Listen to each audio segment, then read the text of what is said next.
Hi, thanks for watching this video. Please feel free to subscribe through the button and link below. Also follow me on social media.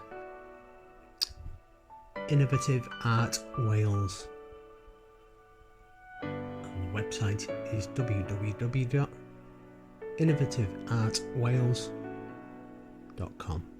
We're starting off with just a plain palette, and today we're going to be using just Payne's Grey, Lemon Yellow, Burnt Umber and Ultramarine. For the brushes, we're just going to use the large Hake Brush, a 1/4 inch flat, a small rigger, one or two, and maybe later on we use the small fan brush, maybe 1/4 inch again. I did forget to mention that there was some Cotman red as well today. So, touch of Payne's Grey, Cotman red, a little bit of the blue. Drop it in. Don't forget your waterline down the bottom. It's going to imitate what's on the top. I'm going to let that do its thing. A little bit of yellow going in now. Just remember, colours will mix, and sometimes you will use or lose that yellow. Any hairs can be picked off now, or you can pick them off when they're dry. Clouds. I tend to use tissue, kitchen roll, and sometimes wet on wet. Depends on if we want any light clouds, or we're going to put in some darks as well today. I tend to dirty the tissue first. I'm going to plot it on. Randomly dot them around. We're not taking the scene off anything today. It's off the top of my head.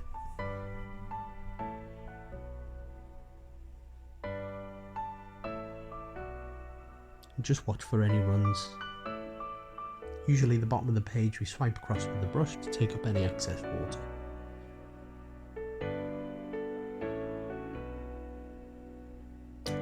So we're going in with the dark clouds, so that would have been a little bit of Payne's Grey.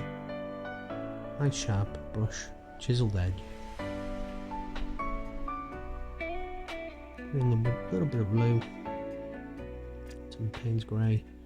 Whilst it's still wet on wet, I'm going to swipe across. Put in that water scene. And again, watching that Payne's Grey in the clouds doesn't drip too far down. I'm going to blob them again, and you'll see the clouds come to life.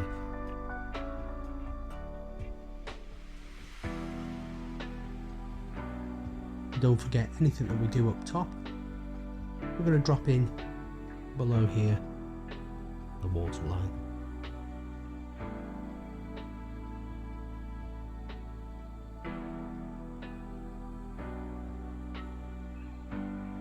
Keeping everything simple today.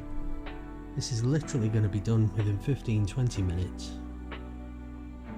At this stage, I'd recommend drying the paper. It would have stretched as well, as this is taped down all the way around. We're not going to stretch it out.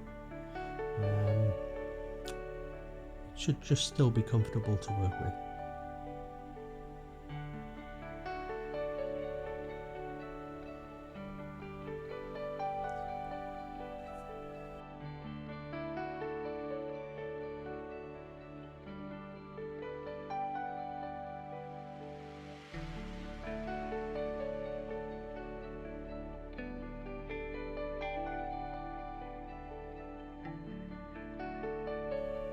So the paper's just lifted slightly.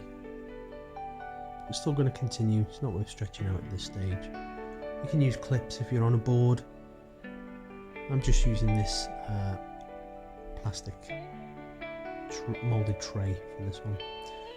So, quite a light mix, a little bit of Payne's Grey. Got some brown in there as well.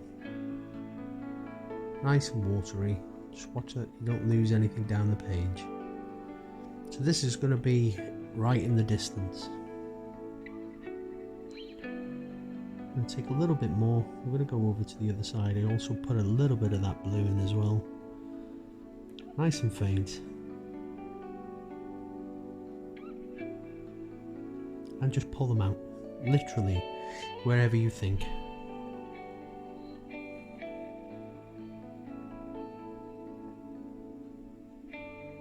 Back in with the hairdryer. So I'm just going to dry out. Because we want to build up our layers, we're going to bring things forward and send stuff back into the foreground. And the only way we can do that is by getting a nice, dark, clean edge by going on dry. So more Payne's grey. Chiseled edge on the brush. If it's not, the brush might not be wet enough. Just got to play around and get it right. A few little splats on the page. Got to also watch that. So just bring this down. Doesn't have to be perfect. Go with the flow. Literally just drop it in wherever you want. It's all got to be worked with a card anyway. You just want some darker colours in. And again, those dark colours are going to swing across onto the other side of the page.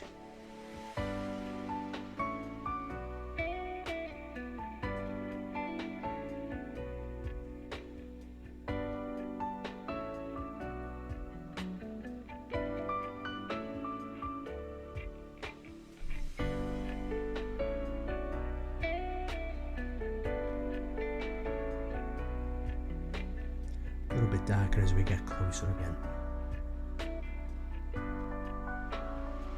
So at this stage, I'm probably going to switch to a piece of plastic. Any piece of plastic will do, piece of credit card or anything, broken pencil, pen. I'm just going to scrape in, I'm going to create some rocks. At this stage, there's no real light source from one side. We've got central kind of sun going down, so it doesn't really matter too much which way we put the shadows in. The lights and darks, they're going to be all over the place, so just go with the flow, build it up, build it up. I also like to flick up the card every so often. You just get some nice little effects as it hits the waterline. I'm going to work on them again later, just to soften them out. Again, more rocks the closer we get.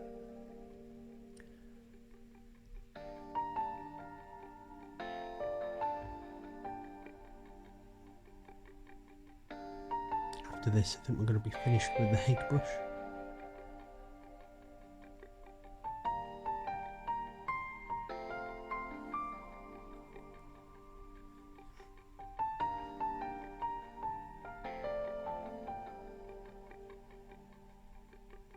So we're going to flick up, just creating a little bit of grass in the edges.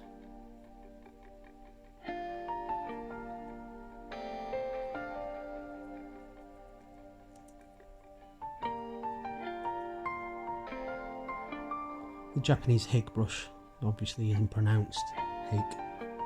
I'm aware of that. We'll put the original spellings of the pronunciations in the area below.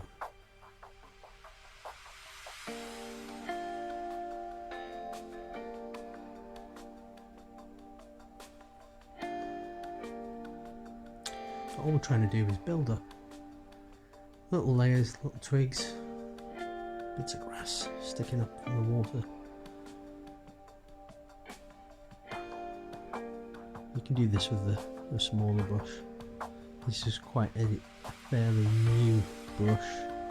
I tend to like them the shorter the bristles, so with it being fairly new, to me it's harder to use.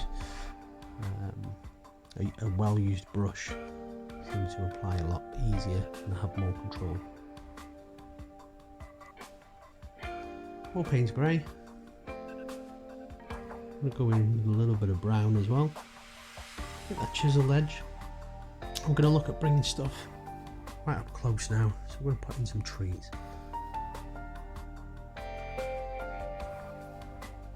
Again, just put them wherever you think. some on this side.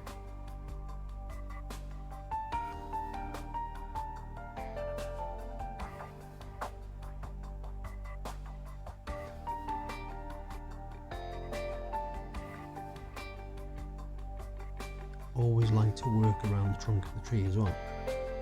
Again, we'll just, it's definition, just bringing some depth of field into view. Swap to the rigger.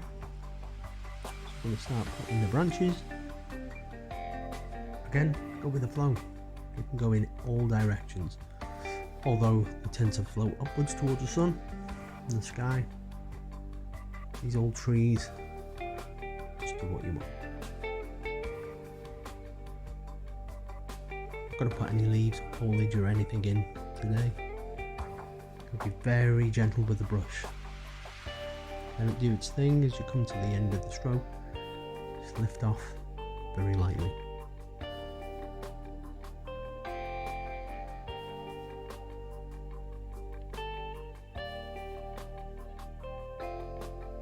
We'll also go back to the plastic card later. We're going to scratch in up and down that trunk, and also little bits of twigs.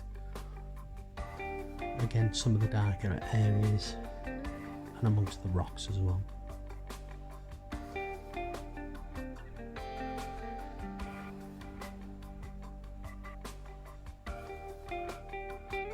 Remember, the darker the mix, the closer the tree becomes. We'll send some slightly fainter ones into the background. Anything that's hanging over this way, put in a little bit darker. And you'll see that that tree now starts to move forward in front of those rocks.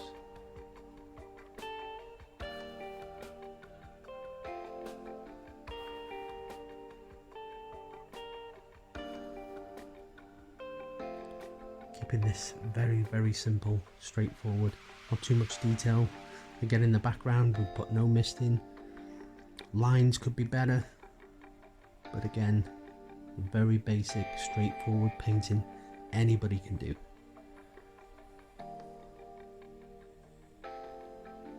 So now we've got the little fan brush.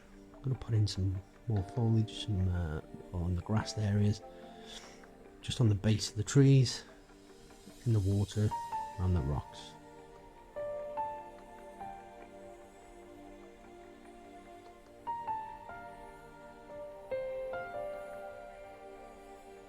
Don't forget, the darker we make that mix, the closer it becomes.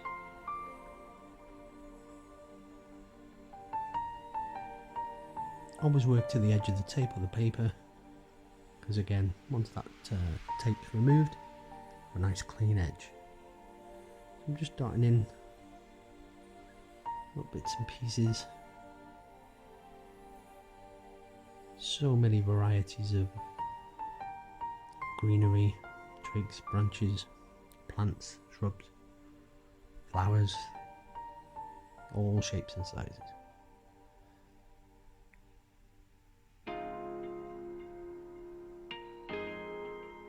One thing I will say is it's easy to put too much in. So if you think it looks done, call it a day.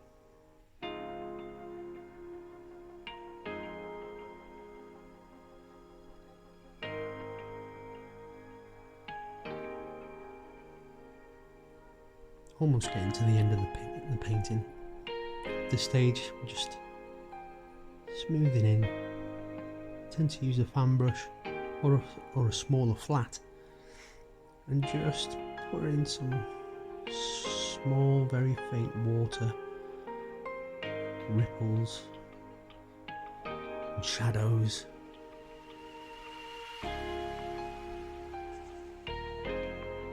Just remember not to go over anything that's in front.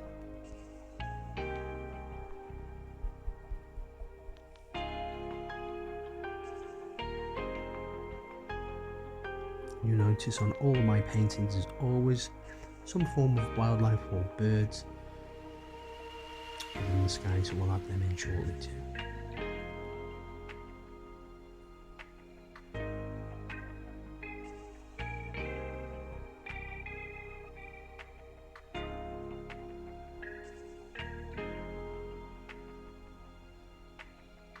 I'm using quite a large white light on this painting, so it doesn't really bring out the blues in the water or the sky. They are there, it's very washed out in this light.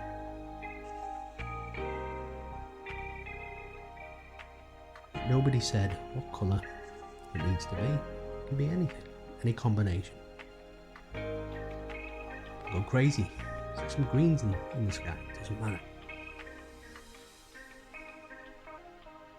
Just gotta watch that the painting's not wet, just watch where your arm placement is. I'm gonna put these birds in. I'm gonna do some seagulls today.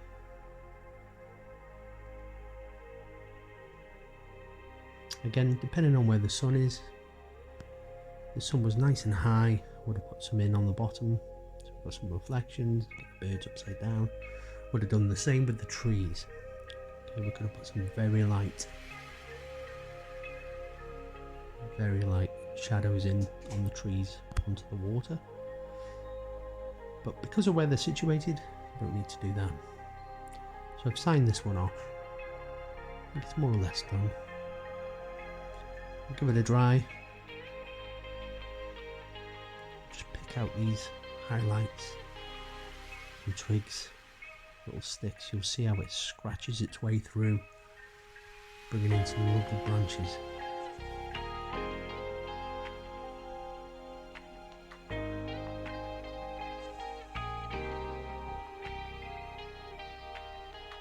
Gives the effect of the bark on the tree. I'm put in these darker patches here, you can just see some sticks and little trees going in.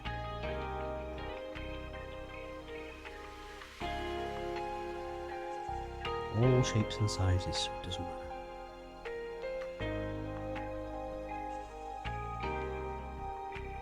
Once I'm done with this, I'm just going to give it a blast with a hairdryer again before we remove the tape and call it a day. As soon as you get any painting within a mount, you completely transform it and it's going to look amazing. It's just going to bring it to life.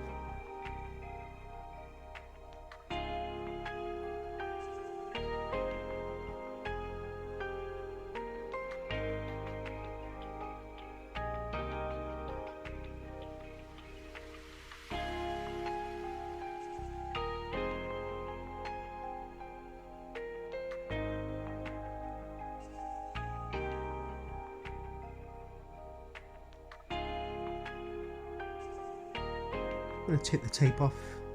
Just be careful how you take this tape off. I'm going to take it out to the side. If you just tear that tape, the likelihood is you're going to rip the paper. But always take it off to the side or a 45 degree. It's quite hard because I've got a camera above me and a huge lamp to the left. So I've not got much room to work even with a full length brush. It's almost in the GoPro.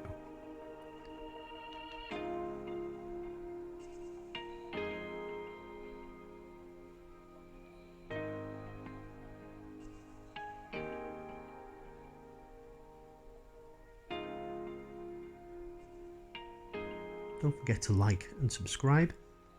And thank you very much.